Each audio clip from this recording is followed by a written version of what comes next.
ang Pinoy boxer na maaaring tumalo kay Emmanuel Navarrete. Pag-usapan natin yan mga chong. Action! Impact.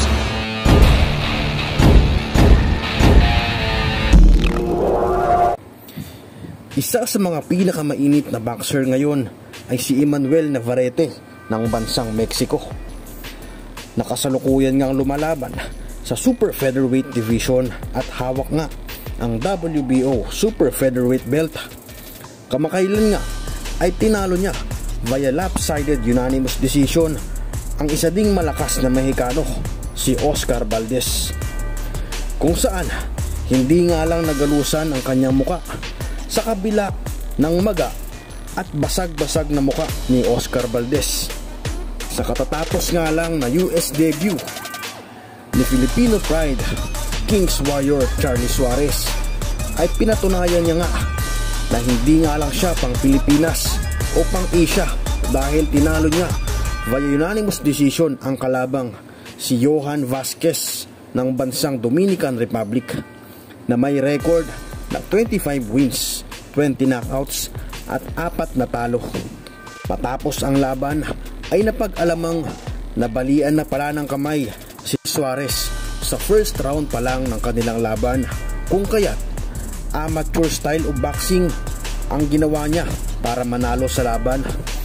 Sa mga hindi nakakakilala, si Charlie Suarez ay matagal na miyembro ng Boxing Philippine Team at nagawa na nga ding humakot ng mga medalya sa iba't ibang amateur at international games. Delegado nga din si Suarez sa 2016 Summer Olympics.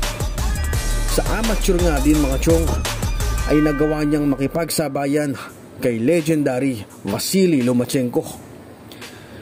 Sa panalong natamo ni Charlie Suarez sa kanyang US debut ay baon niya na nga ang undefeated pa rin na record na 16 wins at 9 knockouts. Dahil nga din sa panalong ito ay lalo na ngang lalapit ang kanyang pangalan sa world title opportunities. Ngayon nga, si Suarez ay ranked number 15 sa WBC, number 7 sa IBF at number 10 sa WBO Super Featherweight Rankings. Kamakailan nga din ay napabalitang hawak na ng top rank si Charlie Suarez, tulad nga yan ng kay Emmanuel Navarrete na hawak nga din ni Bob Arum. Sakaling magkatapat nga si Navarrete at Suarez, sa ngayon tingin ko mga chong ay medyo kukulangin pa si Suarez dahil talagang mataas ang kalidad ni Emmanuel Navarrete. Ngunit kung mabibigyan ng pagkakataon ay tingin ko nga mga chong ay kaya namang sumabay ng ating pambato. Ilang Pinoy na nga din ang tinalo at binugbog ni Navarrete. Nandyan si Glenn Porras, John Jimeno, Juan Miguel Elorde at Gio Santissima. Mas maganda siguro na unti-unti ni Charlie Suarez ang mga nakarank na mga kalaban tulad ng pangalang Oscar Valdez. Nas tingin ko mga chong ay kakayanin ng ating pangbatong si Charlie Suarez.